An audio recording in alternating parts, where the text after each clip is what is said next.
नमस्कार। हमारी यूनिवर्सिटी में आर्थर मिलर का नाटक द प्राइस प्रेस्क्राइब्ड है, लेकिन कुछ दूसरी यूनिवर्सिटीज़ में ऑल माय सन्स है। पहले हमारे यहाँ भी ऑल माय सन्स था, लेकिन अब कुछ बच्चों ने की रिक्वेस्ट है तो मैं इसकी समरी और कुछ क्वेश्चंस अभी अपलोड कर दे रही हूँ। पूरा ड्रामा अपलोड करने का भी वक्त नहीं है, सभी जगह एग्ज़ाम्स हैं थर्ड सेमेस्टर के। तो अभी इसमें हम देखते हैं की facts of the play All My Sons, यानी जो ख़ास चीज़ें हैं ऑल माय सन्स इस नाटक के बारे में। All My Sons is a very famous 3 act play. ये एक बहुत प्रसिद्ध 3 एक्ट प्ले है, इसमें 5 एक्ट नहीं है। आप देख रहे होंगे आपके सिलेबस में अलग अलग तरीके के ड्रामाज हैं, कुछ 5 एक्ट वाले हैं, 2 एक्ट वाले भी हैं और 3 एक्ट वाले हैं। तो आपको याद रखना है, इस तरीके के क्वेश्चंस आ जाते हैं। Very short answer type questions में ये पूछ लिया जाता है कि ड्रामा में कितने एक्ट हैं। तो ये 3 एक्ट प्ले है बाय आर्थर मिलर की द्वारा। दिस प्ले फोकसेस ऑन, और आना चाहिए, this play focuses on the family relationships. तो ये जो नाटक है अपना ध्यान केंद्रित करता है परिवार के संबंधों पर, in the context of social and economic conditions, यानी सामाजिक और आर्थिक परिस्थितियों के संदर्भ में। टाइटल ऑफ द प्ले, इस नाटक का टाइटल ऑल माय सन्स है। ईयर ऑफ कंपोजिशन, यानी किस साल में ये लिखा गया। This play was written in 1946।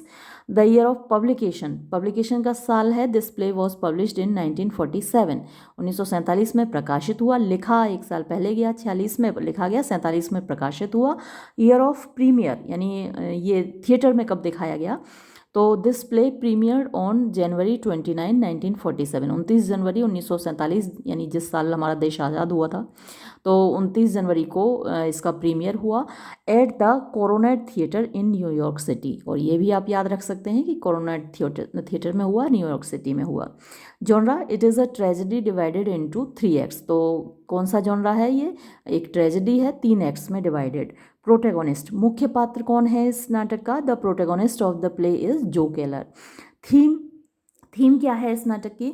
The major themes of the play are, इस नाटक की जो मुख्य विषय वस्तु हैं, कॉन्फ्लिक्ट, वो है संघर्ष, between family, loyalty, social responsibility and war, यानी परिवार, वफादारी, सामाजिक जिम्मेदारी एंड वॉर, और युद्ध, ये थीम्स हैं। Setting, the Keller's yard, US. तो जहाँ ये ड्रामा होता है वो जगह केलर्स यार्ड है, यूएस यानी अमेरिका में। अब देखते हैं कैरेक्टर्स ऑफ द प्ले, इस नाटक के जो मुख्य पात्र हैं उनके नाम देखते हैं। जो केलर, इससे आप पहले ही परिचित हैं, ये हीरो है, प्रोटेगोनिस्ट है, मुख्य पात्र है, एक बिजनेसमैन है, एक व्यवसायी है। Kate Keller, wife of Joe Keller, ये जो केलर की पत्नी है। Larry, the eldest son of Joe का बड़ा बेटा है। Chris, the youngest son of Joe का सबसे छोटा बेटा है। Steve Deever, Joe's business partner and the father of Ann and George. तो ये जो का बिजनेस पार्टनर है, यानी उसका व्यवसाय में सहयोगी है, और एन और जॉर्ज का पिता है। Ann, daughter of Steve, Ann Steve की बेटी है। George, son of Steve, Steve का बेटा है George. Jim Bayliss, doctor and friend of Joe, ये एक डॉक्टर है और जो का दोस्त भी है। स्यू बेलिस, ये जिम की पत्नी हैं। फिर फ्रैंक ल्यूबी, ये एक एस्ट्रोलॉजर है, यानी एक भविष्यवक्ता है, ज्योतिषी है। लिडिया लूबी, ये फ्रैंक की पत्नी हैं। और बर्ट, नेबरहुड बॉय, यानी पड़ोस का लड़का है। अच्छा, ये थोड़ा सा यहाँ पर मिस्टेक है, लैरी एल्डेस्ट सन नहीं आएगा, यहाँ पे एल्डर सन आएगा। और इसी तरीके से क्रिस, यंगेस्ट सन ही आएगा, यंगर सन आएगा, क्योंकि 2 ही बेटे हैं ना, तो 2 में सुपरलेटिव डिग्री यूज़ नहीं होती है, कंपेरेटिव डिग्री यूज़ होती है। तो एल्डेस्ट की जगह एल्डर और यंगेस्ट की जगह यंगर आएगा। और अब इस नाटक की कहानी जान लेते हैं। जब वक्त मिलेगा मुझे तो मैं पूरा डिटेल में अपलोड करूँगी। वो तो मुझे ये सारे ड्रामाज अपलोड करने हैं, लेकिन बेटा एक साथ नहीं कर सकती, तो इसलिए मैं अभी समरी बताई देती हूँ।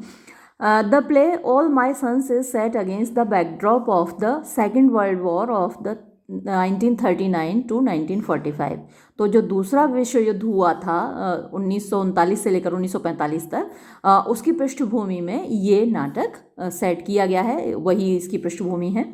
It is the story of a businessman. ये एक व्यवसायी की कहानी है जिसका नाम है Joe Keller, who betrays his business partner, जो कि अपने बिजनेस पार्टनर को धोखा देता है, और बिजनेस पार्टनर का नाम है Steve Deever. As a consequence of which, जिसके परिणाम स्वरूप Steve is sent to prison, Steve को जेल भेज दिया जाता है, एंड लैंग्विशेस देयर, और वो वहाँ पर कष्ट उठाता है। Joe's elder son Larry comes to know, Joe का जो बड़ा बेटा लैरी है उसको पता चलता है that his father and his business partner Steve were prosecuted, कि उसके पिता और जो उनके बिजनेस पार्टनर स्टीव हैं उन पर मुकदमा चला गया था। He feels disillusioned with his father and commit suicide, उसको बड़ा अपने पिता के प्रति उसका मोह भंग होता है और वो अब सुसाइड कर लेता है, आत्महत्या कर लेता है। लैरी वॉज अ पायलट, तो ये जो आत्महत्या करता है उनका बेटा वो पायलट था। Before committing suicide he writes to his fiancee, आत्महत्या करने से पहले वो एक ख़त लिखता है अपनी मंगेतर एन के लिए, telling her the reason of his suicide, अपनी आत्महत्या का कारण बताते हुए। Ann is the daughter of his father's partner Steve, और ये जो एन है उसी की पार्टनर की पत्नी है जो कि उसके पिता का बिजनेस पार्टनर था, है ना, तो उसकी पुत्री है, उसकी बेटी है। Steve Ann and her brother George have severed all contact from their family from their father Steve, तो ये जो एन है और उसका भाई है जॉर्ज, इन लोगों ने अपने पिता से संबंध ख़त्म कर लिए हैं, क्योंकि इन लोगों को लगता है कि उनके पिता स्टीव डीवर जो हैं वो दोषी हैं। Because they consider him guilty, क्योंकि वो मानते हैं कि उनके पिता दोषी हैं ऑफ द क्राइम, उस अपराध के, इन विच 21 young pilots lost their lives in air crashes, जिसमें कि 21 पायलट्स ने अपनी ज़िंदगी खो दी क्योंकि उनके विमान क्रैश हो गए उस सिलेंडर की वजह से जो कि इनकी कंपनी ने सप्लाई किए थे। George studies law and becomes a lawyer, George जो कि किसका बेटा है, उन्हीं का बेटा है स्टीव डीवर का, जो कि जेल में है, तो उनका बेटा जॉर्ज लॉ कानून पढ़ता है और एक वकील बनता है। Ann has begun to love Chris, जो कि एन जो कि मंगेतर थी लैरी की, अब लैरी तो मारा जाता है प्लेन क्रैश में, अब सुसाइड कर लेता है, खुद ही अपना प्लेन क्रैश कर देता है, क्योंकि अपने पिता के बारे में जो वो सुनता है, जो उसे पता चलता है, तो वो उस सच को बर्दाश्त नहीं कर पाता कि मेरे पिता की वजह से 21 पायलट मारे गए। और वो क्यों बच गया, क्योंकि वो उस पायलट में जो मतलब जिन पायलट्स को वो सिलेंडर सप्लाई किए गए थे वो उस प्लेन को नहीं चलाता था, इसलिए वो बच गया, तो उसने जानबूझकर अपना प्लेन क्रैश किया।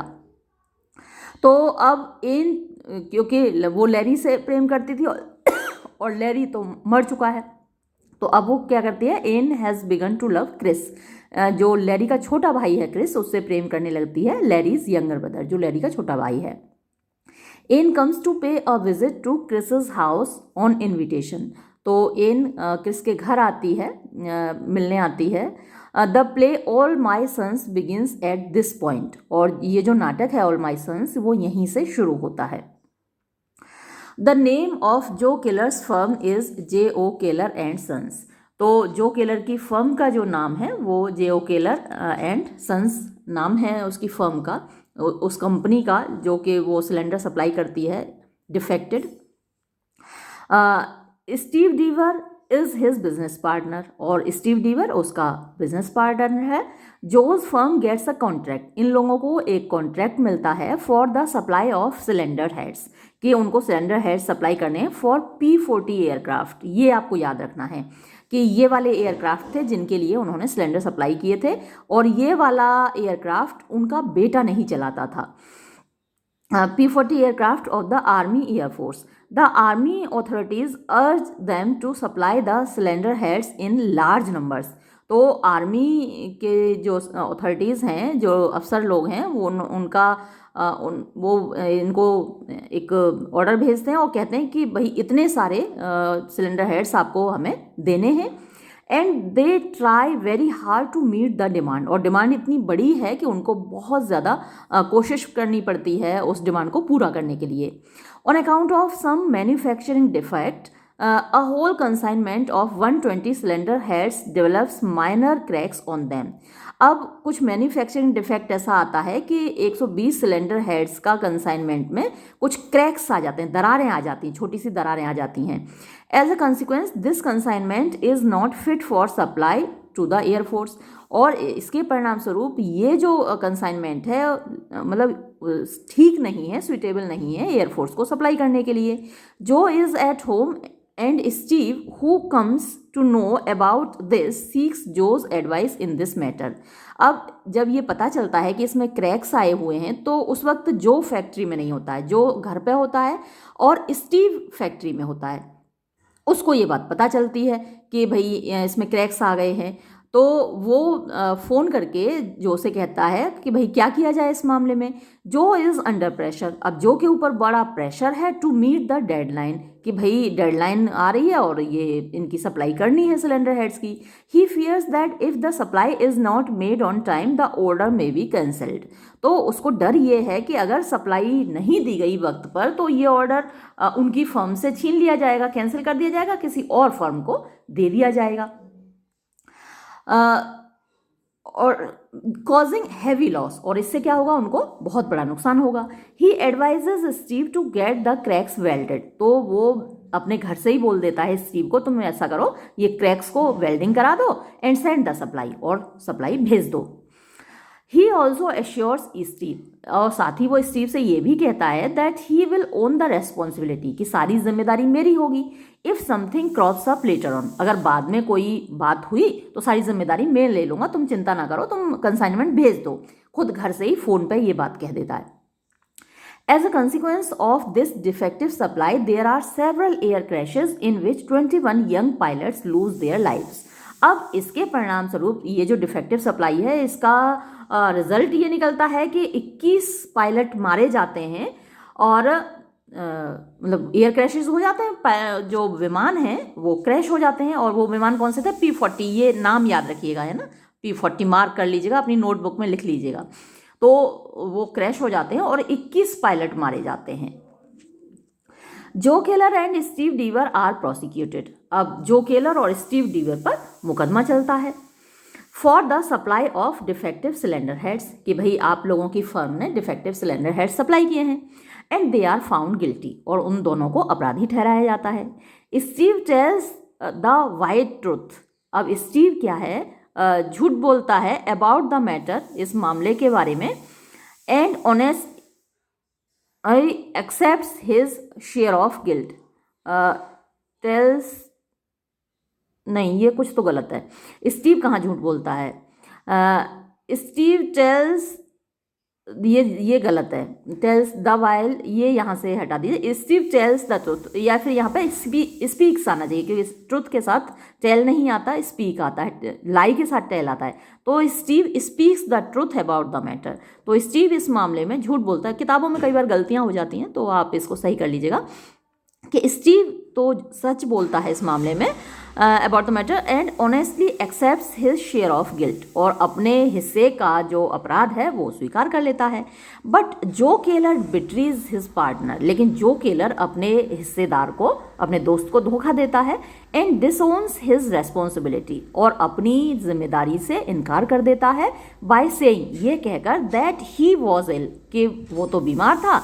And has nothing to do with the supply, और इस सप्लाई से उसका कोई लेना देना नहीं है. The court finds both of them guilty.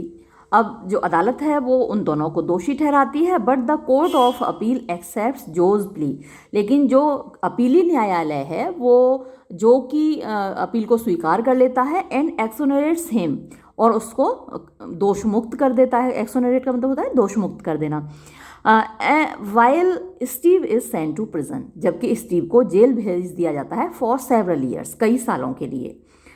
जो केलर कंटिन्यूज टू प्रॉस्पर. अब जो केलर तो बच जाता है इसमें और खूब प्रॉस्पर करता है, खूब समृद्ध होता है, खूब धनी होता जाता है as a manufacturer of pressure cookers. तो वो प्रेशर कुकर बनाता है और खूब धन कमाता है. एंड वॉशिंग मशीन्स बनाता है. वाइल स्टीव डीवर लैंग्विशेज इन प्रिजन, जबकि जो स्टीव डीवर है वो जेल में कष्ट उठाता है. Some of the neighbours still suspect Joe Keller to be guilty and call him a murder, लेकिन जो कुछ पड़ोसी लोग हैं उनको अभी भी शक है कि जो केलर को अदालत ने छोड़ तो दिया है लेकिन वो अपराधी है और उसको हत्यारा ही कह के बुलाते हैं पड़ोसी लोग। जो Keller's Elder son Larry is a pilot, जो केलर का जो बड़ा बेटा है लैरी वो पायलट है। And he ends his life, और वो अपनी ज़िंदगी ख़त्म कर लेता है व्हेन ही लर्न्स अबाउट, जब उसको पता चलता है the complicity of his father, यानी अपने पिता की जो गलत भूमिका है in the supply of defective material to the army air force, यानी ये जो कमी वाला मटेरियल भेजा है उसके पिता ने आर्मी एयरफोर्स को, विच resulted in several air crashes causing the deaths of 21 young pilots, जिसकी वजह से एयर क्रैश हुए और 21 पायलट्स ने अपनी ज़िंदगी खो दी। He is reported missing and his mother Kate believes that he will soon return alive. उसके बारे में आर्मी ये रिपोर्ट भेजती है कि वो मिसिंग है, गायब है, और उसकी माँ जो है केट यानी जो केलर की पत्नी यानी कि लैरी और क्रिस की माँ, वो ये विश्वास करती है कि उसका बेटा जल्दी वापस आएगा और ज़िंदा है और वापस आएगा। She plants an apple tree in the memory of Larry, और वो अपने बेटे लैरी की याद में एक सेब का पेड़ भी लगाती है। She gets his horoscope prepared by their neighbour Frank Lubey, वो अपने बेटे की जो कि मर चुका है लेकिन माँ को विश्वास है कि बेटा जिंदा है और वापस आएगा, तो उसकी हॉरोस्कोप यानी जन्म कुंडली भी तैयार करवाती है।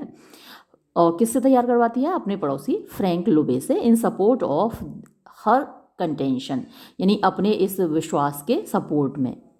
Since Joe's younger son and Steve's daughter in love each other they want to marry, अब जो का जो छोटा बेटा है यानी जो और केट हस्बैंड वाइफ है, उनका छोटा बेटा क्रिस और स्टीव की जो बेटी है एन, जो कि पहले लैरी से प्यार करती थी लेकिन अब लैरी मर चुका है तो वो उसके छोटे भाई से प्यार करने लगे, तो वो एक दूसरे से शादी करना चाहते हैं। बट केट, लेकिन जो माँ है Kate, the mother of Chris and Larry, उनकी दोनों भाइयों की माँ है, does not give her consent, वो अपनी सहमति नहीं देती इस शादी के लिए, because she believes that her son is alive, क्योंकि उनका दृढ़ विश्वास है कि उनका बेटा जिंदा है और वो वापस आएगा, तो उसकी प्रेमिका कैसे उनके छोटे बेटे से शादी कर सकती है? वो उन्हें पूरा विश्वास है कि मेरा बड़ा बेटा जिंदा है और वो ज़रूर वापस आएगा। When Anne comes to the house on invitation of Joe Keller, talks to her and expresses his sympathy for her father.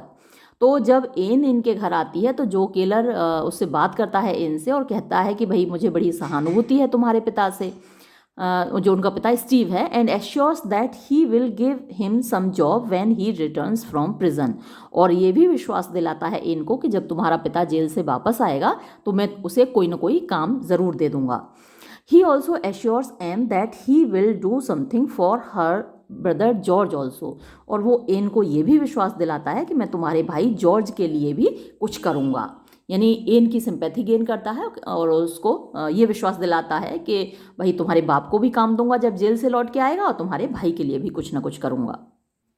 N and George believe their father to be guilty, अब ये जो दोनों बहन भाई हैं उनको ये विश्वास है कि उनके पिताजी ही अपराधी हैं, and so they both keep away from him, और इसलिए ये दोनों बहन भाई अपने पिताजी से कोई रिश्ता नहीं रखते, दूर रहते हैं। Once George goes to the prison in Columbia, वैसे कई जगह कोलंबस नाम दे रखा है, यहाँ कोलंबिया दे रखा है, टू मीट हिज फादर, तो एक बार जॉर्ज जाता है जेल में मिलने अपने पिताजी से। His father Steve Deever tells him the whole truth and how he was betrayed by Joe, तो जब जॉर्ज मिलने जाता है अपने पिता से जेल में तो तब स्टीव डीवर बताता है अपने बेटे को जॉर्ज को कि सच्चाई क्या है और कैसे उसके साथ धोखा किया गया था, जो के द्वारा जो केलर ने उसे धोखा दिया था। As a result of which he now languishes in prison, और उसका परिणाम ये है कि वो अब यहाँ जेल में सड़ रहा है। जो वॉज इक्वली रेस्पॉन्सिबल, और जो बराबर का दोषी था, बराबर का जिम्मेदार था, as it was at his direction and assurance that he had shipped the defective consignment, क्योंकि उसी के निर्देश पर, उसी के भरोसे पर उसने ये डिफेक्टिव कंसाइनमेंट भेजा था। Steve's argument convinced his son, अब स्टीव की ये जो बात है इससे उसके बेटे जॉर्ज को विश्वास हो जाता है। Who is moved by the plight of his helpless father. अब उसको बड़ी दया आती है अपने पिता की दुर्दशा पर। George tells to his sister Ann and tells her everything. George अपनी बहन एन से बात करता है, उसको सब कुछ बता देता है। Next he comes to pay a visit to जो केलर्स हाउस, और फिर वो जो केलर के घर उनसे मिलने आता है। एट जोज हाउस ही फर्स्ट मीट्स जोज यंगर सन क्रिस। तो जो के घर पर उसकी मुलाकात पहले क्रिस से होती है, जो कि उनका छोटा बेटा है। And tells him about the crime and betrayal committed by his father Joe Keller. और जॉर्ज उसके क्रिस को बताता है कि तुम्हारे जो पिताजी हैं जो केलर, उन्होंने क्या अपराध किया है और कितना धोखा दिया है मेरे पिता को। Chris has some hints about the matter and he believes what George tells him.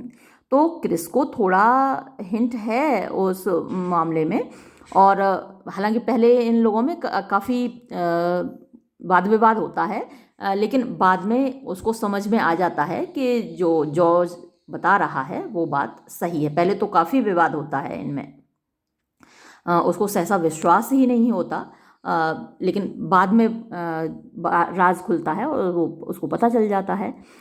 George next ask his sister to have nothing to do with Chris who belongs to the family which has brought about the ruin of their father Steve डीवर।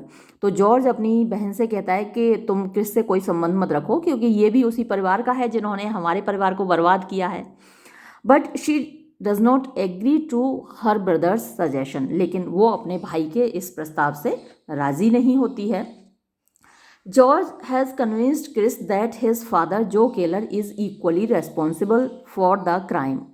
अब Joe ने Chris को ये विश्वास दिला दिया कि तुम्हारे पिता जो केलर भी बराबर के दोषी हैं for the crime for which Steve Deever is currently serving a prison term. उसी अपराध के लिए जिसके लिए स्टीव डीवर इस वक्त जेल में है।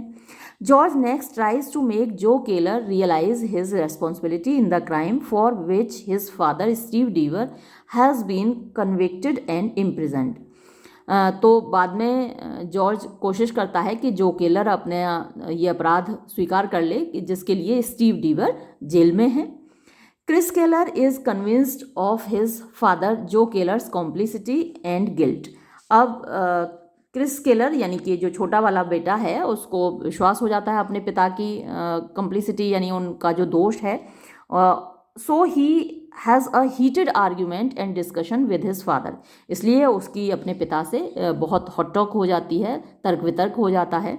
जो केलर विल्ट्स अंडर प्रेशर, और फिर अंत में क्या होता है, जो केलर झुक जाता है। प्रेशर उसके बेटे का इतना ज़्यादा पड़ता है, और सबसे ज़्यादा प्रेशर तो तब पड़ता है जब उनके छोटे बेटे का बड़े बेटे का लेटर इनको पढ़ के सुनाता है, यानी क्रिस अपने बड़े भाई का लेटर पढ़ के सुनाता है, तब सबसे ज़्यादा प्रेशर पड़ता है। तो वो विल्ट माने झुकना होता है। तो under pressure built upon him by his son, यानी उसका बेटा जो उसके ऊपर प्रेशर बनाता है उसमें झुक जाता है। एंड कन्फेसेस हिज गिल्ट, अपना अपराध स्वीकार कर लेता है। एंड टेल्स हिज सन, और बताता है अपने बेटे क्रिस को how he evaded the responsibility and put the entire blame on his partner, कि कैसे वो अपनी जिम्मेदारी से बचा और अब पूरा अपराध अपने पार्टनर के सिर रख दिया। Steve Deever's head and as a result of that Steve was sent to prison and there he still is. तो कैसे स्टीव डीवर के सिर पर उसने पूरा अपराध रख दिया और उसका परिणाम ये हुआ कि स्टीव डीवर अभी भी जेल में है। Joe Keller tells his son that he did all that for Chris his son and his family. अब जब उससे ये पूछा जाता है कि भाई तुमने ऐसा किया क्यों, है ना, बेटा पूछता है कि पिताजी आपने ऐसा क्यों किया, तो वो कहता है कि बेटा मैंने आपके लिए किया, है ना, अपने, क्योंकि इंसान जो भी करता है अपने बच्चों के लिए करता है, अपनी बीवी बच्चों के लिए, अपनी फैमिली के लिए करता है। तो यही बात वो भी कहता है कि मैंने सब कुछ मेरे बेटे तुम्हारे लिए किया और अपने परिवार के लिए किया। अब क्रिस को ये बात सुनकर बड़ा गुस्सा आता है कि मेरे लिए किया ये अपराध। Chris is outraged to hear all this. अब क्रिस को बहुत गुस्सा आता है ये सब कुछ सुनकर फ्रॉम हिज फादर, अपने बाप से। And is not prepare to accept his argument, और वो अपने बाप का ये तर्क स्वीकार करने को तैयार ही नहीं है कि उसके लिए किया, अपने बेटे के लिए, that he did all this for his son and family, कि अपने बेटों के लिए और अपनी परिवार के लिए ये सब कुछ किया। ही चाइड्स हिज फादर, वो अपने बाप को फटकारता है फॉर हिज इमोरल एक्ट, कि ये अनैतिक कार्य तुमने किया, और एंड बिट्रियल, और धोखा दिया अपने पार्टनर को, इसके लिए फटकार लगाता है। Chris rushes out of the house leaving his mother in an anguished state. Chris घर से बाहर निकल जाता है अपनी माँ को मतलब परेशानी में छोड़कर, एंड वरिंग अबाउट हर सन, और वो अपने बेटे की चिंता भी कर रही होती हैं। Ann tells Kate that everything will be all right soon and she should not worry. Ann कहती है केट से कि आप शांत हो जाओ, सब कुछ ठीक हो जाएगा। Ann ask Kate to accept the fact of Larry's death. अब एन कहती है केट से कि आप इस बात को स्वीकार कर लीजिए कि आपका बेटा लैरी मर चुका है। Larry is the elder son of Joe Keller and cat, तो इन दोनों का बड़ा बेटा है लैरी। शी यानी कि Ann does this to remove the hurdle of doubt about Larry's death in the mind of Kate in the path of Chris in marrying him. तो अब एन ये बात कहती है क्योंकि जो केट हैं वही तो बाधा बन रही हैं उसकी और क्रिस की शादी में, तो उस बाधा को दूर करने के लिए कहती है। Ann knows Kate the shows, अच्छा एन दिखाती है केट को वो खत which Larry had written to Ann, जो कि लैरी ने एन को लिखा था बिफोर एंडिंग हिज लाइफ, अपनी जीवन लीला ख़त्म करने से पहले, and in which he had clearly told, और जिसमें कि उसने स्पष्ट रूप से बताया था about the reason for taking that step of ending his life, कि उसने ये कदम क्यों उठाया, अपनी मतलब सुसाइड क्यों की। Ann tells Kate Chris will come back only when his father Joe Keller is prepare to confess his guilt. तो एन केट से कहती है कि क्रिस वापस आ जाएगा सिर्फ इस शर्त पर कि जो केलर अपना अपराध स्वीकार कर लें। The contents of Larry's letter are revealed to Joe Keller and he is thus emotionally pressurise to make the confession of his guilt before Chris. तो जो ख़त है लैरी का वो जो केलर के सामने पढ़ा जाता है और उससे वो अपना गिल्ट स्वीकार करते हैं क्रिस के सामने। Joe Keller realises that once he makes the confession his son and wife Chris Kate may next like Joe to go to prison as Steve Deever has gone. Joe Keller को ये एहसास होता है कि एक बार जब वो ये अपराध स्वीकार कर लेगा तो उसकी पत्नी और उसका बेटा उसको जेल भेजेंगे। जो केलर एक्सप्रेसेस टू केट, जो केलर केट से कहता है हिज वाइफ अपनी पत्नी से उसको सामने अभिव्यक्त करता है his hatred for all the money he had earned and ask her to burn it and throw it in the gutter. और वो अपनी पत्नी से कहता है कि ये सारा पैसा लो, इसमें आग लगा दो, इसको गटर में बहा दो। He tells his wife that other persons in the world also earn their wealth in the same way as Joe has done। वो अपनी पत्नी को ये बताता है कि दुनिया में बाकी लोग भी इसी तरीके से पैसा कमाते हैं जैसे उसने कमाया है। If Joe has to go to prison for that then half of the world has to go there too। अगर इस काम के लिए जो को जेल जाना पड़ेगा तो जो आधी आबादी है इस दुनिया की उस आधी आबादी को भी जेल जाना पड़ेगा। Chris appreciates his father's position and argument but tells his father that he is disillusioned by his father's immoral act। तो क्रिस इस बात की तो तारीफ़ करता है कि चलो आपने अपराध स्वीकार कर लिया, लेकिन वो ये भी बताता है कि मुझे बड़ा डिसइल्यूजन्ड हुआ हूँ, यानी मैं तो आपको कितना अच्छा समझता था और आपने ऐसा काम किया। He tells him that he knows that he is not worse than most men but he wishes he were better। तो क्रिस ये कहता है कि मैं ये बात तो मानता हूँ कि दुनिया के बहुत सारे लोगों से आप बुरे नहीं हो, लेकिन मेरी इच्छा ये है कि काश आप बेहतर होते, है ना, काश आप ये बेईमानी से पैसा ना कमाते। He tells his father that he never saw him as a man, just another man, but he saw him as a father who has to be better and superior to other man. तो Chris ये कहता है अपने पिताजी से कि मैंने आपको दूसरे लोगों की तरह नहीं देखा, दूसरे लोग चाहे जैसे भी हैं, लेकिन मैंने आपको अपने बाप की तरह देखा और मेरे बाप को बाकी लोगों से अच्छा होना चाहिए, बेहतर होना चाहिए, सुपीरियर होना चाहिए। यानी मैंने आपको सारी दुनिया से अच्छा माना था, लेकिन आप तो ऐसे निकले, आपने बेईमानी से पैसा कमाया। तो इस बात को लेकर वो गुस्सा होता है। Next, Krish, despite Anne's request not to do so, reads the letter written by Larry, the pilot son of Joe and Kate and elder brother of Chris, to Anne. तो अब क्रिस उस खत को पढ़कर सुनाता है, हालांकि केट मना करती है कि मत पढ़ो ये लेटर जो कि लैरी ने लिखा था, यानी उसके बड़े भाई, क्रिस के बड़े भाई ने, जो कि पायलट था और जिसने अपना प्लेन क्रैश कर दिया था। तो उस खत को पढ़ के सुनाता है माँ के मना करने के बावजूद। The letter shatters Joe Keller and he feels guilty of his son's death. अब इस खत को सुनकर जो केलर टूट जाता है और उसे लगता है कि अपने बेटे की मौत के लिए वही जिम्मेदार है। Not only that, he feels guilty of the death of the young pilots who lost their lives on account of the defective supplies of the Air Force. और ना केवल इतना कि वो अपने बेटे की मौत का जिम्मेदार खुद को मानता, बल्कि वो जो 21 पायलट और मारे गए थे उनकी मौत भी वो मानता है कि उसी की वजह से हुई। He realizes now that the killed pilots were all his sons. अब उसको ये एहसास होता है कि वो जो 21 पायलट मरे थे वो सब भी उसी के बेटे थे। यानी ये जो टाइटल है इस नाटक का, ऑल माई सन्स, तो ये बात जो केलर को एहसास होता है कि they were all my sons, all my sons, इसीलिए ये टाइटल है कि ना सिर्फ मेरा बेटा लैरी मरा है बल्कि मेरे 21 बेटे और मरे हैं। They were all my sons. Joe Keller goes out of the room and his son Chris, despite the request by his mother to stop him, does not stop him.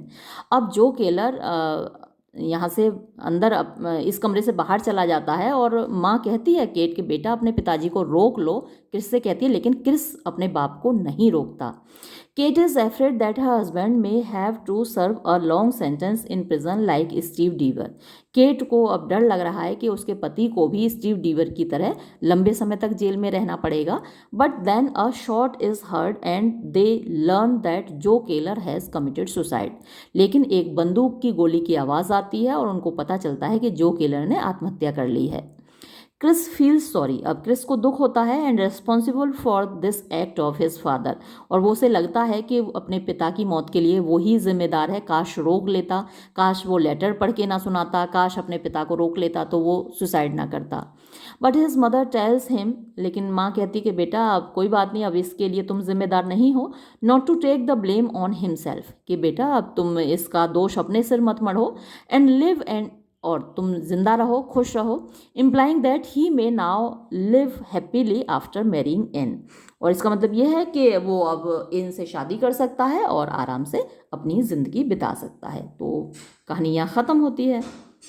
कुछ क्वेश्चंस देख लीजिए। एक ये क्वेश्चन है, what are the views of Arthur Miller the playwright on the erstwhile capitalism.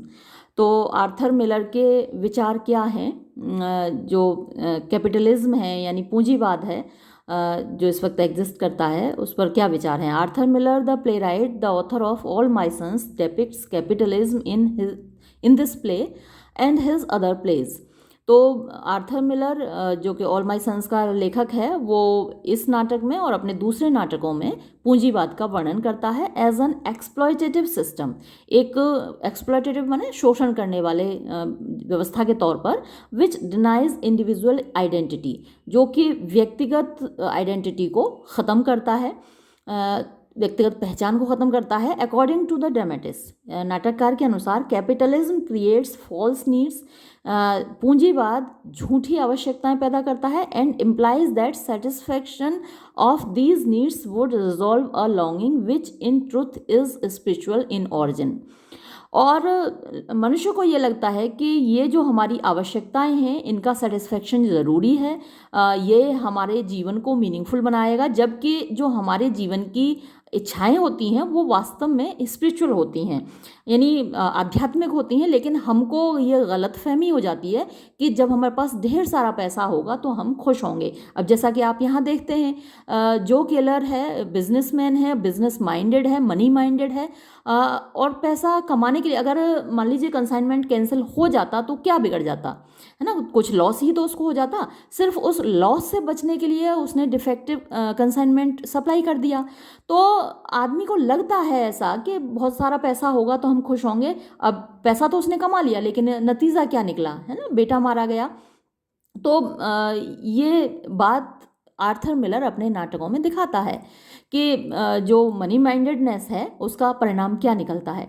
दस capitalism मिसलीड्स society. इस प्रकार Arthur Miller ये प्रूव करता है कि पूंजीवाद समाज को गलत दिशा दिखाता है। लीड माने सही दिशा में ले जाना, पथ प्रदर्शन करना, मार्गदर्शन करना, और मिसलीड का मतलब होता है पथ भ्रष्ट कर देता है ये। By creating moral and social problems, यानी नैतिक और सामाजिक समस्याएं पैदा करके, and dilemma in the garb of resolving them, और एक डायलेमा में डाल। डायलेमा क्या होता है, मैं इधर जाऊं या उधर जाऊं, ये करूं या वो करूं, तो एक तरीके से कन्फ्यूजन पैदा हो जाता है। इन द गार्ब होता है कि मतलब छुपा हुआ, जो मुखौटा लगा लेना, ऑफ रिजॉल्विंग देम, उन समस्याओं को हल करने का मुखौटा होता है, लेकिन वास्तव में वो कन्फ्यूजन पैदा करता है। In this manner, capitalism substitutes role for identity and replaces the individual with economic relationships. तो इस प्रकार जो कैपिटलिज्म है, पूंजीवाद है, वो जो व्यक्ति को जो इकोनॉमिक रिलेशनशिप्स हैं उनको व्यक्ति से ऊपर कर देता है, यानी हमारे जो आर्थिक संबंध हैं वो इंसान से ऊपर हो जाते हैं हमारे लिए। कैपिटलिज्म क्या है, इंसान की कीमत घटा देता है और पैसे की कीमत बढ़ा देता है। तो ये एक तरीके से क्रिटिसाइज किया है कैपिटलिज्म को आर्थर मिलर ने। एक ये क्वेश्चन देखिए, what was the purpose of Miller in writing the play All My Sons. तो ऑल माय सन्स लिखने का उद्देश्य क्या है मिलर का। Arthur Miller's play All My Sons is a social tragedy. Arthur Miller का ये नाटक ऑल माय सन्स एक सामाजिक त्रासदी है on his favourite guilt and responsibility theme, जो कि अपराध और जिम्मेदारी की जो थीम है, विषय वस्तु है, उस पर लिखा गया है। तो ये आपको थीम पर अगर क्वेश्चन आए तो भी आप ये लिख सकते हैं ना, इसकी थीम क्या है, ये अगर आपसे पूछा जाए तो गिल्ट और रेस्पॉन्सिबिलिटी, या कैपिटलिज्म, या फिर ड्रॉबैक्स ऑफ कैपिटलिज्म, ये सारी चीज़ें थीम के तौर पर काम करती हैं। ये आप आंसर में लिख सकते हैं। Here Miller concerns himself with large social issues.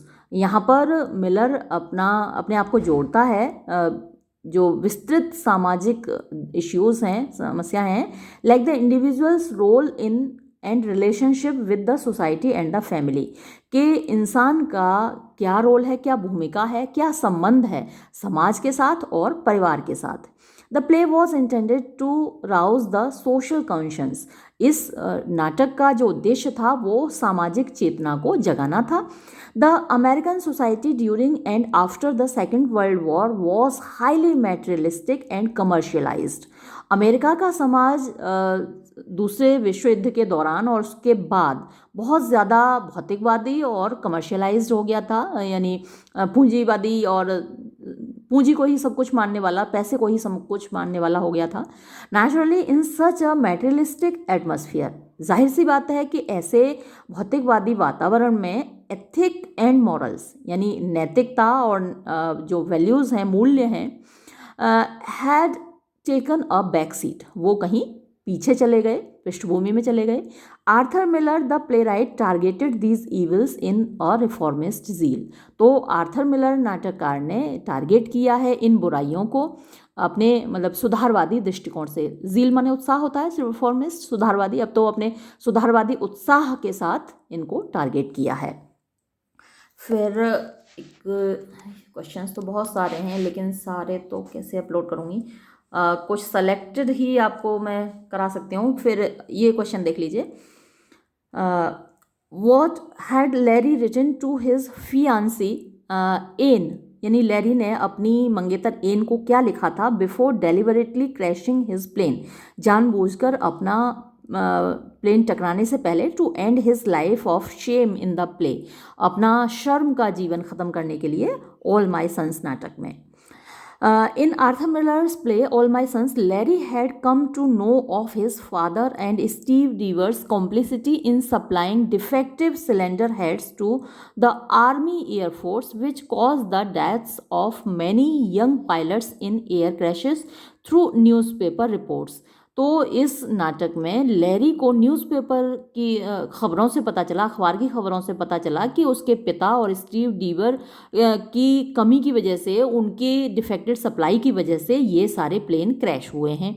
He felt so एशेम्ड, उसको इतनी शर्म आई that he decided to end his life, कि उसने अपना जीवन ख़त्म करने का निश्चय कर लिया. Before deliberately crashing his plane, यानी अपना जहाज़ जानबूझकर टकराने से पहले ही wrote a letter to his fiancee Ann Deever, उसने एक ख़त लिखा अपनी मंगेतर एन डीवर को, एक्सप्लेनिंग द रीज़न, कारण बताते हुए, for deliberately crashing his plane to end his life of shame, कि क्यों वो जानबूझकर अपना प्लेन क्रैश कर रहा है और अपना जीवन ख़त्म कर रहा है.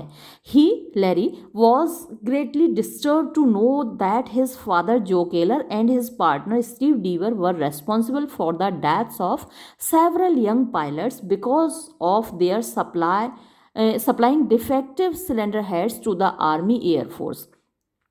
वो इस बात से बहुत डिस्टर्ब था कि उसके पिता जो केलर और उनके पार्टनर स्टीव डीवर जिम्मेदार हैं इतने सारे युवा पायलट्स की मौत के लिए, क्योंकि उन्होंने ख़राब सिलेंडर हेड सप्लाई किए थे आर्मी एयरफोर्स को.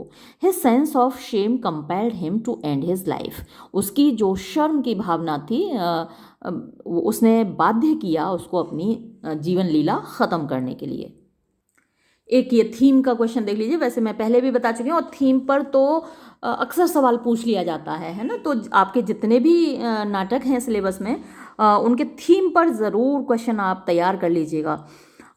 ये देखते हैं, comment on Arthur Miller's play All my Sons and its theme. Arthur Miller's play All my Sons is a very successful play. तो हम कोई भी आंसर शुरू करते हैं तो इसी तरीके से करते हैं. आप लॉन्ग आंसर टाइप क्वेश्चंस को भी जब सवाल का जवाब देना शुरू करेंगे तो इसी तरीके से शुरू करते हैं. तो ये वाली लाइन ये आप हर आंसर में अपने में डाल सकते हैं. इसके अलावा कोई भी क्वेश्चन पूछा जाए तो भी आप शुरुआत इसी तरीके से कर सकते हैं ना. Arthur Miller's play All my Sons is a very successful play. तो ये बड़ा सफल नाटक है आर्थर मिलर का. This play establishes Miller in the front rank of modern American dramatist. ये भी बड़ा अच्छा सेंटेंस है, आप हर आंसर में यूज़ कर सकते हैं. तो इस नाटक ने मिलर को एस्टेब्लिश किया, स्थापित किया प्रथम पंक्ति में. जो आधुनिक अमेरिकन ड्रामेटिस्ट हैं, नाटककार हैं, उनकी प्रथम पंक्ति में आर्थर मिलर को स्थापित किया. The play is about guilt and responsibility. तो ये बात हम पहले भी कह चुके हैं कि जो इसकी थीम है वो गिल्ट यानी अपराध बोध, और रेस्पॉन्सिबिलिटी वो जिम्मेदारी की भावना है, उसके विषय में है. The main character of the play, जो मुख्य पात्र है इस नाटक का, जो Keller, is a good husband, वो एक अच्छा पति है. अ गुड फादर, एक अच्छा पिता है. एंड अ गुड बिजनेसमैन, और एक अच्छा व्यवसायी है. But he is not a good man, लेकिन वो एक अच्छा इंसान नहीं है. ही बिट्रेज हिज बिजनेस पार्टनर, वो अपने सहयोगी को, जो व्यवसाय में उसका सहयोगी था, उसको धोखा देता है. Because he puts his interest of his business and family before the interest of society and morality, क्योंकि वो अपने और अपने परिवार के हितों को समाज और नैतिकता से ऊपर रखता है. He does not care about the responsibility towards society and for his accountability. तो वो समाज के प्रति उसकी क्या जिम्मेदारी है और क्या अकाउंटेबिलिटी है, यानी भाई जवाबदेही तो है ना समाज के प्रति, उसकी वो परवाह नहीं करता. His younger son Chris makes him realize his responsibility. तो उसका जो छोटा बेटा है क्रिस, वो उसकी जिम्मेदारी का एहसास करवाता है. एंड हिज गिल्ट, और उसके अपराध बोध का एहसास करवाता है, by dispatching defective supply which resulted in the deaths of 21 young pilots. और उसका अपराध क्या था कि उन्होंने डिफेक्टिव सप्लाई भेजी, जिसकी वजह से 21 पायलट मारे गए. He ultimately confesses to his son his guilt and he also realizes that the dead pilots were all his sons. अंततः वो अपना अपराध स्वीकार करता है, और ये बात उसको एहसास होता है कि जो मरे सारे पायलट्स वो सब उसके बेटे थे. तो यूँ तो सैकड़ों क्वेश्चन बनते हैं, हर लाइन पर एक क्वेश्चन बन जाएगा, हर डायलॉग पर एक क्वेश्चन बन जाएगा ड्रामा के. तो बहुत सारे very short answer type questions बनते हैं, वो पूरा ड्रामा जब आप पढ़ लेंगे तब आपको ये एहसास होगा। तो मैं अपलोड करूँगी उसके लिए तो, लेकिन अभी कुछ very short answer type questions भी देख लीजिए, जिसमें कि अभी देखिए थीम के बारे में मैं अभी डिस्कस कर चुकी हूँ, और थीम वाला क्वेश्चन बार बार मैं आपको बोल रही हूँ बहुत इंपॉर्टेंट होता है। और यहाँ भी ये very short answer type questions में भी है कि ये थीम क्या है ऑल माई सन्स की। तो आपको पता ही है, is a drama on the theme of guilt and responsibility. ठीक है, अब ये कैरेक्टर्स के नाम है वो मैं पहले ही बता चुकी हूँ, इस फैमिली से भी आप परिचित हैं, तो ये क्वेश्चंस हम स्किप कर देते हैं। अब ये क्वेश्चन देखिए तो 6th वाला, डज जो Keller run his business single handedly, क्या जो केलर अपना बिजनेस अकेला चलाता है? नो, जो Keller does not run his business single handedly, अकेला नहीं चलाता वो अपना व्यवसाय। ही has a business partner Steve डीवर, और उसका एक बिजनेस पार्टनर है जिसका नाम स्टीव डीवर है। Who has a son George and a daughter Ann, जिसका एक बेटा जॉर्ज है और उसकी एक बेटी एन है। तो ये डीवर फैमिली है, इनके भी नाम आप याद रखेंगे। इनसे रिलेटेड कोई भी क्वेश्चन आ सकता है, जैसे कि स्टीव डीवर का बेटा कौन है, तो आपको बताना है कि स्टीव डीवर का बेटा जॉर्ज है, या फिर स्टीव डीवर की बेटी कौन है, तो आपको बताना है कि स्टीव डीवर की बेटी एन है। तो ये सारे कैरेक्टर्स का आपस में रिलेशन क्या है, ये आपको ध्यान रखना है। ये और देखिए 10th क्वेश्चन देखिए, what did Steve Deever do when he discovered the defect in the cylinder heads. तो जब स्टीव डीवर को पता चला कि सिलेंडर हेड्स में डिफेक्ट है, कमी है, तो उसने क्या किया? When Steve Deever discovered the defect he brought this to the notice of his senior partner and asked him to come to the factory. तो स्टीव डीवर को जब डिफेक्ट पता चला तो उसने अपने सीनियर पार्टनर को, यानी कि जो केलर को बताया, उसको इत्तला दी, उससे कहा कि भाई तुम जल्दी फैक्ट्री आ जाओ, and asked him to dispatch the supply after repairing the defect. तो ये यहाँ पर थोड़ा सा कमी है आंसर में। आपको क्या करना है, ये फैक्ट्री पर फुल स्टॉप लगाना है ना। थोड़ा सा यहाँ पे ये आंसर गलत कर दिया, गड़बड़ कर दिया है। तो फैक्ट्री पे आपको फुल स्टॉप लगाना है। फिर दूसरा सेंटेंस लिखिएगा यहाँ पर कि Joe Keller asked him to dispatch the supply after repairing the defect. तो जो केलर खुद तो फैक्ट्री आया नहीं, और उससे कहा कि भाई जो क्रैक आ गया है उसमें वेल्डिंग कर दो और भेज दो सिलेंडर्स को। तो आपको यहाँ ये एक सेंटेंस को तोड़ के 2 सेंटेंस बनाने हैं, और इसको जवाब ऐसे देना है, फैक्ट्री पे फुल स्टॉप लगा दीजिए और फिर कहिए Joe Keller asked him to dispatch the supply after repairing the defect. ठीक है, अब 11th क्वेश्चन देखिए, why Joe Keller did not come to the factory when Steve asked him to come. अब जो केलर फैक्ट्री क्यों नहीं आया? Steve ने जब उसको फ़ोन किया कि भाई आ जाओ, यहाँ पर डिफेक्ट है इनमें सिलेंडर हेड्स में, तो क्यों नहीं आया? जो Keller did not come and फेंट इलनेस, जो केलर नहीं आया उसने बीमारी का बहाना लगा दिया कि भाई मेरी तो तबीयत ख़राब है, फ्लू हो गया है मुझे, है ना। फ्लू तो मालूम ये आम बीमारी है ठंडे देशों में, हमारे यहाँ भी ये फ्लू फैलता रहता है कहीं भी। तो भैया मैं तो बीमार हूँ। अब उसको ये एहसास हो गया इस जो केलर को कि यहाँ कुछ न कुछ पंगा हो जाएगा, है ना। तो उसने जानबूझ के ये कह दिया कि भाई मैं बीमार हूँ। If he came he might have to withhold the defective supply. उसको लग रहा था कि अगर मैं पहुँचा तो हो सकता है कि मुझे ये सप्लाई रोकनी पड़े, which would result in a huge financial loss. उससे क्या होगा? बहुत बड़ा आर्थिक नुकसान होगा टू हिम, उसको, and would adversely affect his business, और इससे उसके व्यापार प्रभावित होगा, बुरे तरीके से प्रभावित होगा, तो इसलिए वो नहीं आया। 12th क्वेश्चन देखिए, what was the consequence of the defective supply to the air force. Air force को ये जो डिफेक्टिव सप्लाई हुई उसका परिणाम क्या हुआ? The defective cylinder heads were fitted in the P-40 aircraft. ये P-40 एयरक्राफ्ट में ये सिलेंडर लगा दिए गए, and many of these crashed as a result of which 21 young pilots lost their lives. और इनमें से बहुत सारे प्लेन्स क्रैश हो गए, जिसकी वजह से 21 पायलट्स की जिंदगी ख़त्म हो गई, मारे गए 21 पायलट। ये 13वां क्वेश्चन और देखिए, what action was taken against जो केलर एंड स्टीव डीवर आफ्टर द एयर क्रैशेस। तो जो केलर और स्टीव डीवर के खिलाफ क्या एक्शन लिया गया ये जो एयर क्रैश हुए, प्लेन क्रैश हुए उसके बाद? After the air crashes both Joe Keller and Steve Deever were arrested. इन दोनों को अरेस्ट किया गया एंड सेंट टू प्रिजन, और जेल भेजा गया, for supplying defective cylinder heads to the army air force. यानी कि उन दोनों ने डिफेक्टेड आर्मी सिलेंडर हेड्स भेजे थे आर्मी को। But the appeal court acquitted जो केरल, लेकिन जो केरल ने जब अपीली न्यायालय में अपील की तो उसने क्या किया, छोड़ दिया जो केलर को। हु प्लीडेड, उसने क्या आर्ग्यूमेंट दिया कि he did not go to the factory on the day, कि भाई मैं तो उस दिन फैक्ट्री गया ही नहीं था। And the defective supply was sent as he was ill, और ये जो डिफेक्टिव सप्लाई भेजी गई थी उसके बीमारी की अवस्था में वो घर पे था, और इसलिए वो इसके लिए जिम्मेदार नहीं है। कोर्ट ने ये बात मान ली कि हाँ भाई ये नहीं गया था और इसलिए ये जिम्मेदार नहीं है।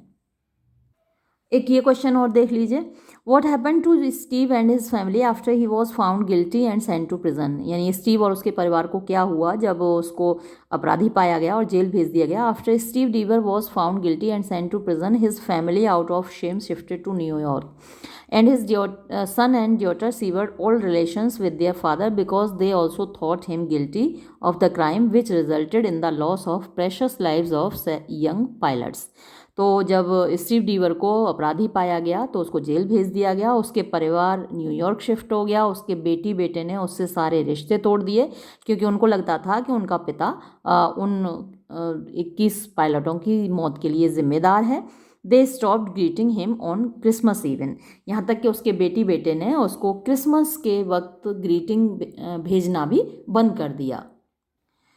एक क्वेश्चन ये देखिए, what did war do to the people, यानी युद्ध ने लोगों के ऊपर क्या असर डाला। The war change the people's ideas values and assumptions, तो युद्ध ने लोगों के विचार बदल दिए, मूल्य बदल दिए, उनकी कल्पनाएं बदल दी। The war change the very outlook of man, इस युद्ध ने लोगों का दृष्टिकोण ही बदल दिया। और ये क्वेश्चन देखिए, how did the war change the very outlook of people, यानी लोगों का दृष्टिकोण कैसे बदल दिया युद्ध ने।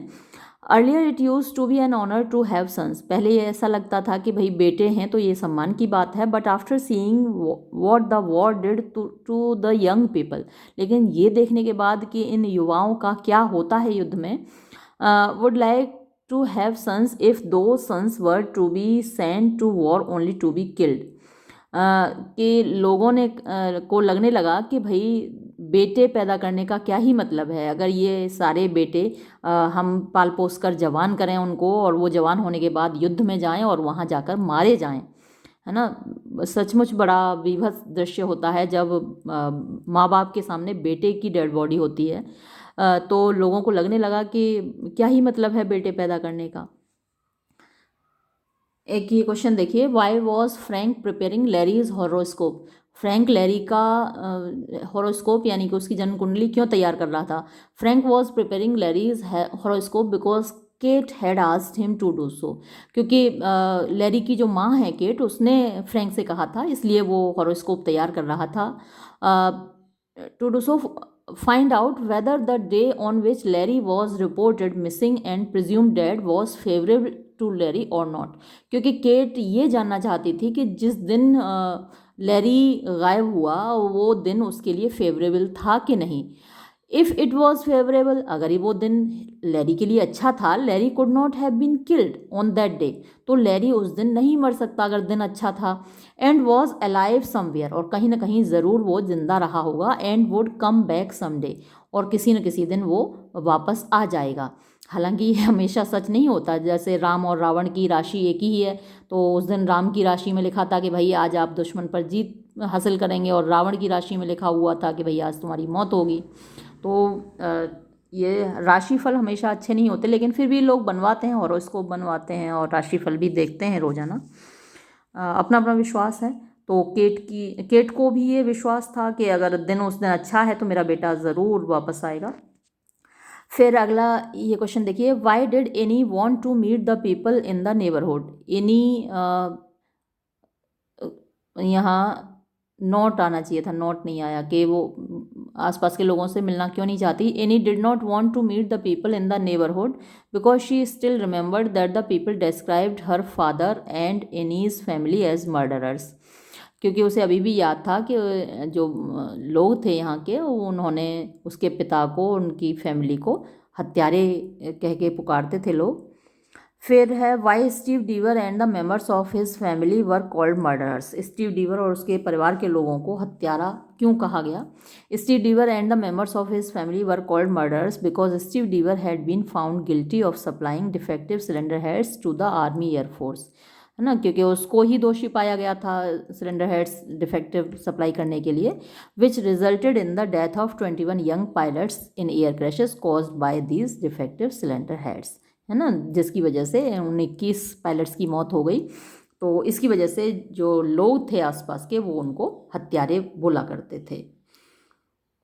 एक क्वेश्चन ये देखिए, why was Joe Keller acquitted and Steve डीवर कन्विक्टेड बाय द कोर्ट, यानी जो केलर को छोड़ क्यों दिया गया, स्टीव डीवर को क्यों सजा दी गई कोर्ट के द्वारा? Steve Deever was convicted because he was found guilty. Steve Deever को सजा दी गई क्योंकि उसको अपराधी पाया गया। And Joe Keller was acquitted by the higher court, और जो केलर को अपीली न्यायालय के द्वारा एक्विट कर दिया गया because Joe Keller maintain that the defect was never brought to his notice. उसने ये कहा जो केलर ने कि भाई मेरे सामने तो ये आया ही नहीं मामला, ये जो डिफेक्ट है मुझे तो बताया ही नहीं गया। And the supply was dispatched without consulting him, और ये जो सप्लाई है मेरी सलाह के बिना ही भेज दी गई। जो Keller who was the owner of the factory and the senior partner, कि भाई मैं तो ओनर हूँ, सीनियर पार्टनर हूँ, लेकिन मुझसे सलाह नहीं ली गई, तो इसलिए उसको कोर्ट ने छोड़ दिया।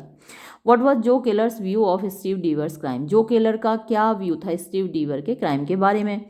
According to Joe Keller, Steve Deever's crime was not intentional, it was a minor misdeed. तो उसके अनुसार ये जानबूझ के नहीं किया गया था, छोटा मोटा मतलब मिसडीड था, गलत काम था। What according to Annie her father did to Joe Keller during the trial in the court, तो इनके अनुसार उसके पिता ने क्या किया था जो केलर के साथ कोर्ट में? According to Anne her father dragged Joe Keller's name through the mud during the trial in the court।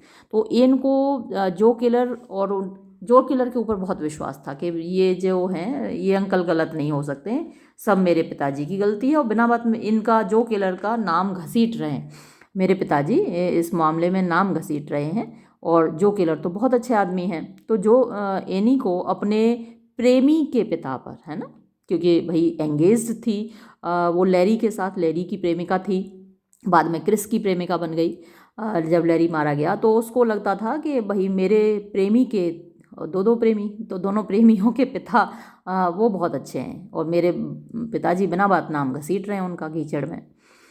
What according to Annie should have been Keller's attitude towards Steve Deaver, इनके अनुसार Keller का क्या व्यवहार होना चाहिए था Steve डीवर के प्रति? After what Steve Deaver did to Joe Keller, the latter should be hostile and inimical to Steve Deaver and his family।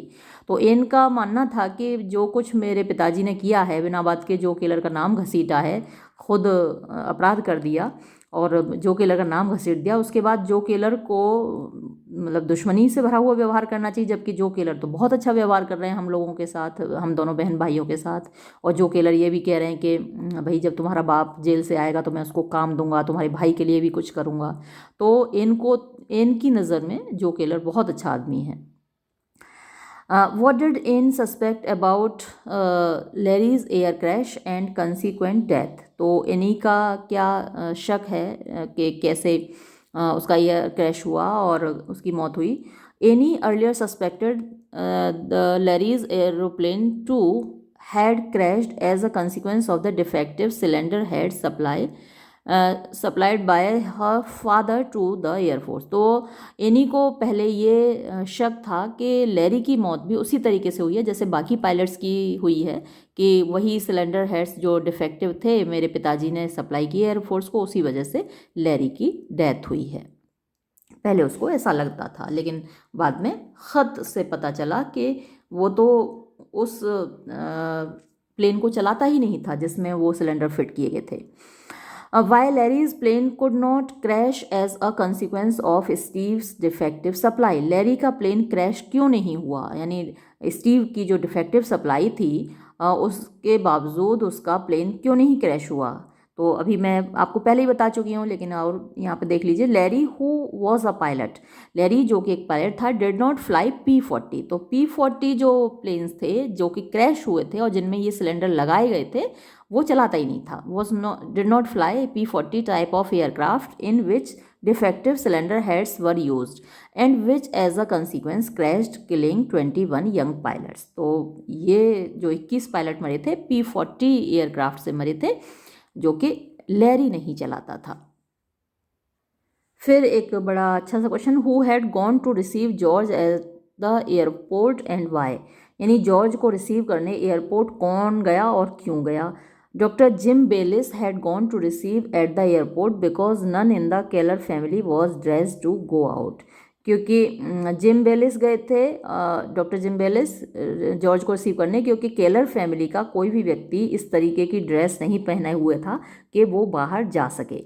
What was Sue Bayliss grievance against her husband doctor Jim Bayliss, तो जो पत्नी हैं doctor Jim बेलिस की, उनकी शिकायत क्या थी Jim Bayliss से। Sue Bayliss grievance against her husband was that he was ready to do anything for his neighbours, बड़ी शिकायत ये थी और रहती है जिसका पति ज़्यादा सोशल होता है ना, सबके लिए काम करता रहता है, तो उसकी पत्नी घर में वाकई में बहुत लड़ती हैं।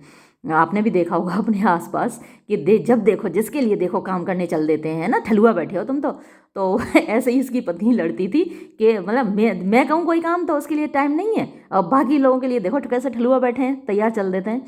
तो यही वो कहती थी स्यू विलिस के हर वक्त उसका पति तैयार रहता था for his neighbours but would not do the same for his wife, लेकिन अपनी पत्नी के कहने पे काम नहीं करता था। ये सारी पत्नियों की शिकायत रहती है। मैयो कहेगी तो वैल चल देगो, मैं कहूँगी तो नहीं जाएगो कि तक नहीं करेंगे जब तक देखो इस तरीके की आपने सुने होंगे शब्द। जब लड़ती हैं बीवियाँ तो कुछ इस तरीके से लड़ती हैं। माँ बाप के लिए आदमी चल देता है, पड़ोसियों के लिए चल देता है, और हालांकि बीवी के भी काम करता है लेकिन बीवी को शिकायत ही रहती है हमेशा। अब हम आगे बढ़ते हैं, मज़े बहुत कर लिए। फिर why was Sue angry with her husband doctor Jim Bayliss, तो अभी ये बात हुई है, चलिए यहाँ शायद कुछ अलग बताया हो। तो स्यू नाराज़ क्यों रहती थी अपने पति डॉक्टर जिम बेलिस से। Sue Bayliss was angry with her husband doctor Jim Bayliss, Sue नाराज़ रहती थी अपने पति जिम बेलिस से because he had refuse to drive her to the beach. उनने कही कि हमें ज़रा बीच घुमा लाओ, तो मना कर दी साहब।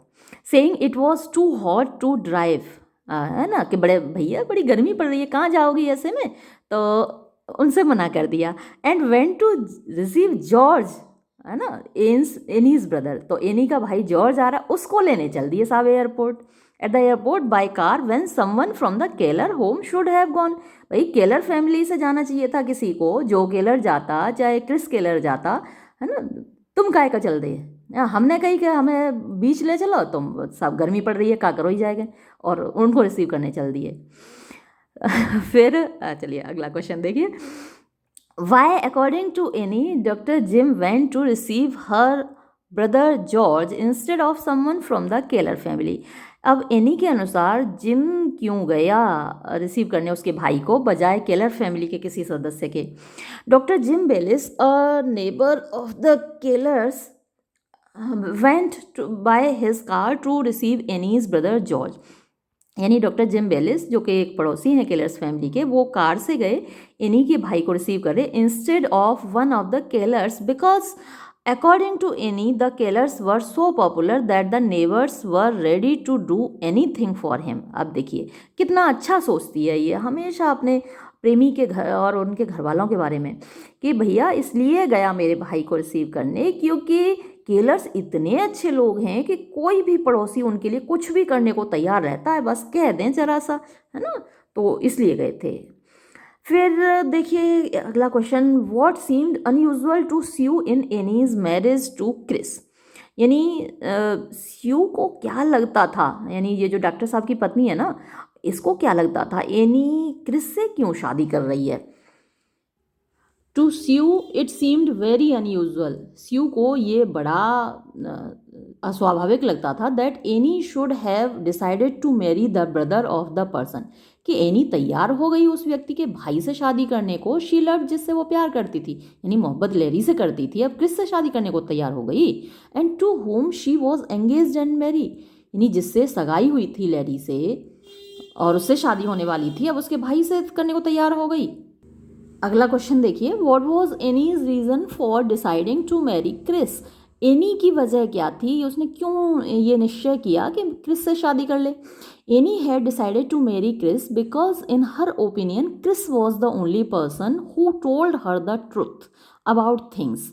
यानी क्रिस से शादी करने का इसलिए निश्चय किया एनी ने क्योंकि उसकी नज़र में क्रिस ही ऐसा व्यक्ति था जो उसे हमेशा सच बताता था हर चीज़ के बारे में। And if Chris told somebody something it always turned out to be the fact. और अगर क्रिस किसी को कोई बात बताता था तो वो हमेशा सच हुआ करती थी। यानी बड़ा सच्चा इंसान है, ये सोच के वो उससे शादी करने को तैयार हो गई। लेकिन अगला क्वेश्चन देखिए, why according to Sue Annie chose to marry Chris. लेकिन स्यू के अनुसार ये बताइए कि एनी ने क्यों चुना क्रिस को शादी के लिए। इन स्यूज ओपिनियन, स्यू की राय में एनीज रीज़न, एनी का जो वजह थी for deciding to marry Chris, Chris से शादी करने की, was also because Chris had money. वो ये थी कि क्रिस के पास पैसा है, which made all the difference in life, और जो दुनिया में, ज़िंदगी में सारा अंतर पैदा करता है, यानी वही मैटर करता है। तो स्यू देखो पैसा के मारे मरी फिरते, पहले तो बड़े भैया से शादी करने को तैयार ही, बड़ा भैया मर गया तो छोटे से शादी करने को तैयार है, क्योंकि पैसा है भैया, पैसा, बाप बड़ा ना भैया, सबसे बड़ा रुपया। तो ये लगता था स्यू को। और आपने देखा होगा इधर उधर अड़ोस पड़ोस में आंटियाँ इसी तरीके की बात करती हैं, अगर ऐसा कोई केस होता है तो किसी लड़की के बारे में, वो देखिए फलाने सिंह की लौड़िया, है ना, इस तरीके से बात करते हुए सुना होगा ना आपने, आंटी लोग ऐसी बात करती हैं। तो यही स्यू का भी ओपिनियन है। अब कुछ मल्टीपल चॉइस क्वेश्चंस देख लीजिए, जो कि आपके लिए very short answer type questions का भी काम करेंगे।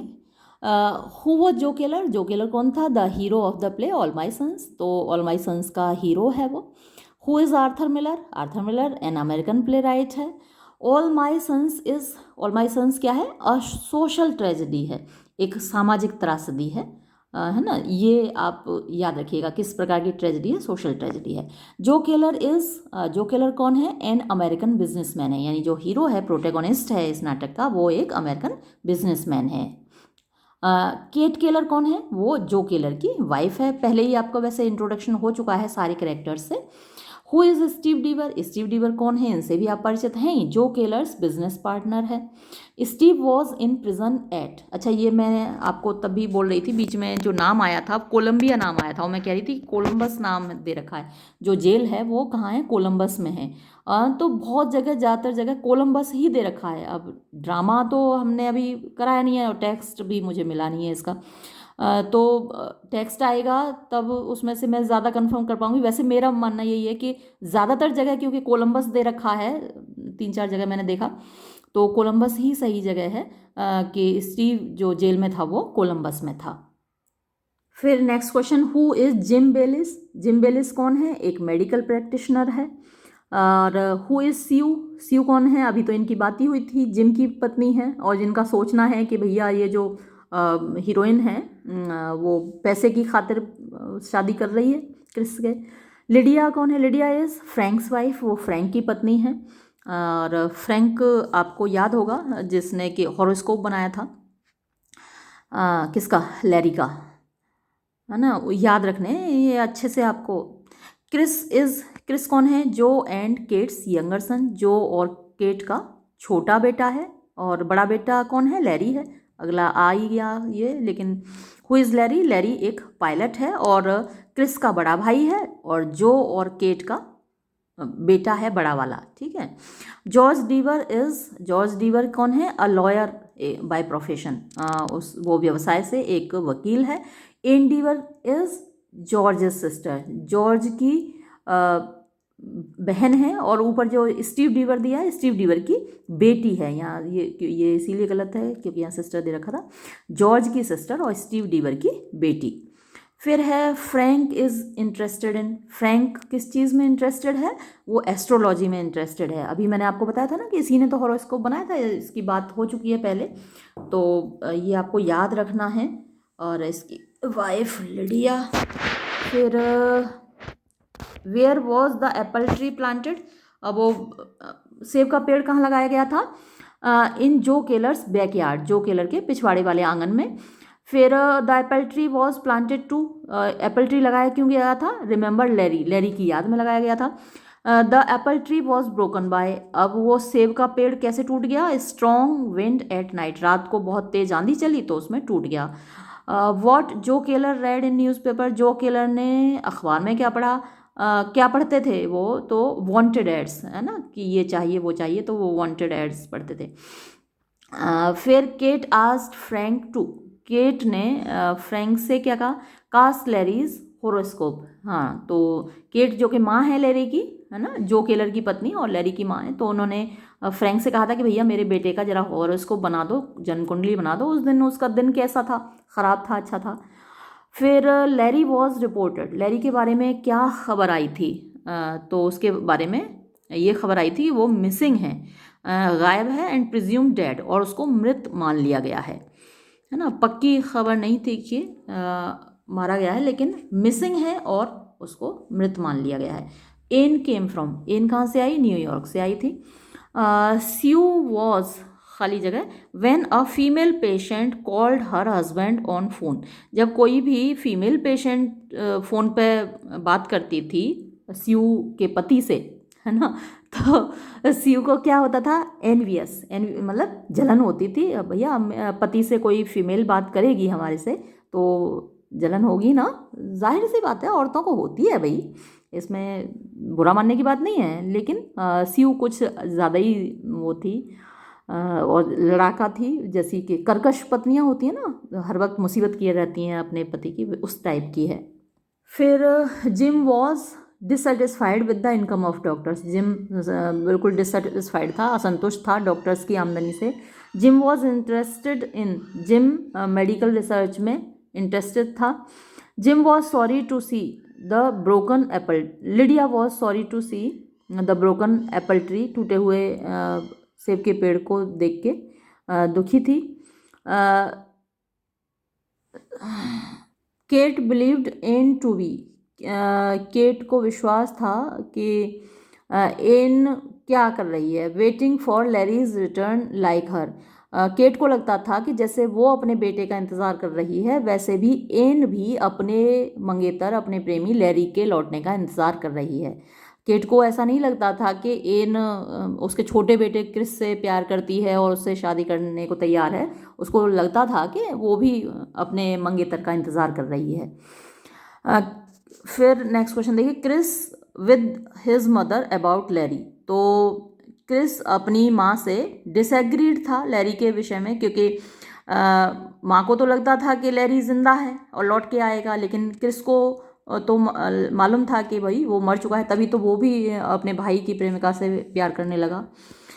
N came to Keller home to, Ann Keller home क्यों आई थी, यानी केलर लोगों के घर क्यों आई थी?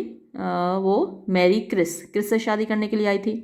Kate was apprehensive about Ann's visit, Kate को थोड़ा सा संदेह था एन के विजिट पर, इनके आने पर।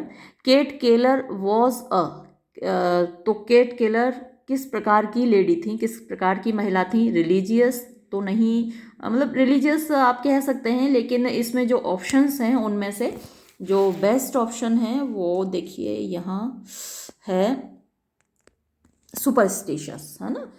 थोड़ी सी सुपरस्टिशियस थी, हॉरोस्कोप में विश्वास करती थी, जन्म कुंडली में विश्वास करती थी। उनको लगता था कि जन्म कुंडली के अनुसार अगर उनके बेटे का अच्छा दिन था उस दिन, तो बेटा उनका नहीं मर सकता, तो सुपरस्टिशियस ज़्यादा सुइटेबल है यहाँ। एंडीवर वॉज, एंडीवर थी एक्सक्विसिटली ब्यूटीफुल, बहुत ज़्यादा खूबसूरत है। एन बिलीव्ड जो केलर टू बी, एन को विश्वास था कि जो केलर यानी उसके दोनों प्रेमियों के पिताजी इनोसेंट हैं, मासूम हैं।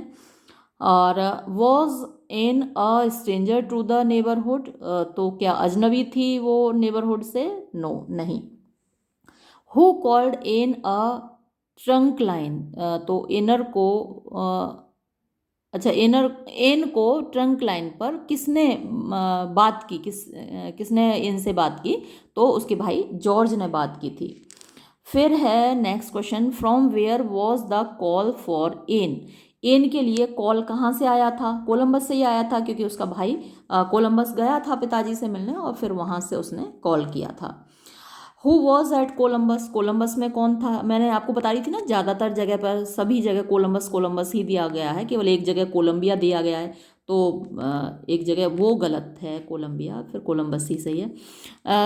हु वॉज एट कोलंबस, तो कोलंबस में कौन था? स्टीव डीवर, यानी कि जॉर्ज और एन के पिताजी, वो जेल में बंद थे। Why was Steve at Columbus? तो जो स्टीव डीवर हैं, जेन और वो जॉर्ज और एन के पिताजी, ये क्यों थे? सर्विंग अ प्रिजन टर्म, वो जेल की सज़ा काट रहे थे। फिर नेक्स्ट क्वेश्चन, जो Keller was blank space in the defective supply case? तो जो केलर को इस डिफेक्टिव सप्लाई केस में एक्सोनरेटेड, यानी उनको दोष मुक्त कर दिया गया। फिर where was the defective supply sent? Defective supply कहाँ भेजी गई थी? आर्मी एयरफोर्स को भेजी गई थी। Next question, the cylinder heads had, तो जो सिलेंडर हेड्स थे उनमें क्या था? मैन्युफैक्चरिंग डिफेक्ट था, यानी कमी थी, उनको बनाने में ही कमी हो गई थी। फिर who notice the defect in cylinder heads? ये बहुत इंपॉर्टेंट क्वेश्चन है। सिलेंडर हेड्स में जो कमी थी वो किसने नोटिस की? तो इसका जवाब आप स्टीव डीवर लगा सकते हैं, क्योंकि जो आपने अभी पढ़ा यहाँ पर, अगर आपने ड्रामा नहीं पढ़ा है, केवल समरी पढ़ी है, अब मैं तो समरी ही बता पाई हूँ, तो उसमें जो डिफेक्ट पता चला वो नाइट फोरमैन को पता चला, है ना। नाइट फोरमैन ने फिर स्टीव डीवर को बताया और स्टीव डीवर ने जो केलर को कॉल किया, है ना। तो सबसे पहले ये पता चला नाइट फोरमैन को। फिर है, what did Steve Deever do when the defect was brought to his notice? Steve Deever ने क्या किया जब जो डिफेक्ट है उसके सामने लाया गया फोरमैन के द्वारा? तो उसने इन्फॉर्म जो केलर अबाउट इट, इसके बारे में इत्तला दी जो केलर को। हाउ डिड स्टीव इन्फॉर्म जो about the defective cylinder heads? तो डिफेक्टिव सिलेंडर हेड्स के बारे में जो को कैसे इत्तला दी स्टीव ने? ऑन फोन, तो फ़ोन पे इत्तला दी।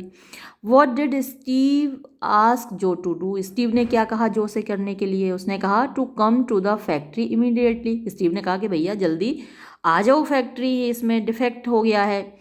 What did Joe Keller come to the factory? तो जो केलर फैक्ट्री आया क्या? तो यस तो गलत जवाब है इसका नो, नहीं आया, है ना। आपको पता ही है, कहानी पूरी पढ़ी ली आपने, तो इसका जवाब है नो। फिर अगला सवाल देखिए, why Joe did not come despite several reminders? बार बार कहने के बाद भी जो क्यों नहीं आया? ही टोल्ड ही वॉज इल, उसने ये कहा कि भाई मैं बीमार हूँ। What did Joe Keller advise Steve to do? उसने जो केलर ने स्टीव को क्या सलाह दी कि क्या कर ले वो? Joe advise Steve to repair the defect and dispatch the supply, कि भैया जो डिफेक्ट है, जो क्रैक है उसमें, उसको वेल्डिंग कर दो और जो कंसाइनमेंट है उसको भेज दो, आपूर्ति कर दो। फिर है, why did Steve Deever send the supply of defective cylinder heads to the army air force? तो स्टीव डीवर ने वो सप्लाई क्यों भेज दी डिफेक्टिव सिलेंडर की आर्मी एयरफोर्स को? तो इसका सही ऑप्शन, जो केलर एश्योर्ड हिम, जो केलर ने उसको विश्वास दिला दिया टू टेक द रेस्पॉन्सिबिलिटी, कि भाई मैं रेस्पॉन्सिबिलिटी ले लूँगा, जिम्मेदारी, इफ समथिंग हैपेंड लेटर, अगर बाद में कुछ होता है तो। फिर what was the consequence of the defective supply? अब इस डिफेक्टिव सप्लाई का परिणाम क्या था, क्या निकला? 21 young pilots of P-40 aircraft loss their lives in a series of air crashes. तो लगातार एक के बाद एक एयर क्रैश हुए, प्लेन क्रैश हुए और 21 पायलट P-40 विमान के मारे गए। What happen to Joe and Steve after the air crashes? तो एयर क्रैशेस के बाद जो और स्टीव का क्या हुआ? उनको were prosecuted for the defective supply, उनके ऊपर मुकदमा चला डिफेक्टिव सप्लाई के लिए। फिर what action was taken against जो केलर एंड स्टीव डीवर? जो केलर और स्टीव डीवर के ऊपर क्या कार्रवाई की गई? दे वर प्रोसिक्यूटेड एंड फाउंड गिल्टी, उनके ऊपर मुकदमा चला और उनको दोषी पाया गया। फिर अगला क्वेश्चन देखिए, Y only Steve Deever was sent to prison? केवल स्टीव डीवर को ही प्रिजन, जेल क्यों भेजा गया? क्योंकि Joe Keller was exonerated on appeal, appeal करने पर जो केलर को दोष मुक्त कर दिया गया। फिर है what happened to Larry, Larry को क्या हुआ, Larry crashed his plane, Larry ने अपने प्लेन क्रैश कर दिया, टकरा दिया खुद ही अपना विमान। How do we know that Larry committed suicide, हमको कैसे पता चलता है कि लैरी ने आत्महत्या की थी। Larry wrote a letter telling the cause of his air crash to his fiancee Ann, Larry ने एक ख़त लिखा था अपनी मंगेतर एन को और उसमें बताया था कि वजह क्या है उसके प्लेन क्रैश की। फिर है व्हाट डिड जो केलर्स नेबर कॉल हिम, यानी जो केलर के जो पड़ोसी हैं वो उनको क्या कहते हैं, वो उनको मर्डरर कहते हैं। What did Joe tell his sister after meeting his father in prison, तो जॉर्ज ने क्या बताया अपने पिता से मिलने के बाद जब जेल में मिला वो कोलंबस में, क्या बताया, जो Keller ruined Steve Deever and his family, तो जॉर्ज ने अपनी बहन को बताया कि जो केलर ने ही हमारे पिता को, हमारे परिवार को बर्बाद किया है। Did Ann believe her brother when he accuse Joe Keller of betrayal and deception, तो क्या एन ने विश्वास किया अपने भाई पर जब उसने बताया कि जो केलर ने धोखा दिया है हमारे बाप को और बर्बाद किया है, तो उसने विश्वास नो नहीं हुआ उसको ऐसा विश्वास। Who was ultimately proved correct about जो केलर्स कॉम्प्लिसिटी, तो लास्ट में जो केलर की जो कॉम्प्लिसिटी है, जो उनकी गलती है, उसके बारे में कौन सही साबित हुआ, तो जॉर्ज डीवर सही साबित हुआ। How was Joe Keller ultimately brought to justice, अंत में जो केलर मतलब कैसे उसके साथ न्याय हुआ, बाय कमिटिंग सुसाइड, यानी उसने खुद आत्महत्या कर ली और इस प्रकार उसको उसके किए की सज़ा मिली। न्याय जो कानून है वो तो नहीं दे पाया उस वक्त उसको सज़ा, लेकिन उसने खुद सुसाइड कर ली और इस प्रकार उसका अंत हुआ। ठीक है, तो मेरे हिसाब से आप फ़िलहाल इससे काम चला सकते हैं जिनके एग्ज़ाम अभी पास हैं और डिटेल में स्टडी नहीं कर सकते, लेकिन मेरी राय यही रहती है कि हमेशा आप डिटेल्ड स्टडी कीजिए किसी भी ड्रामा की, और मैं भी जैसे ही वक्त मिलेगा इन सारे ड्रामास को अपलोड करूँगी एक एक करके। अभी जो चल रहा है टेम्पेस्ट चल रहा है, और जैसे ही वक्त मिलता है मैं करूँगी। ठीक है, ये वीडियो मैं यहीं समाप्त करूँगी। धन्यवाद।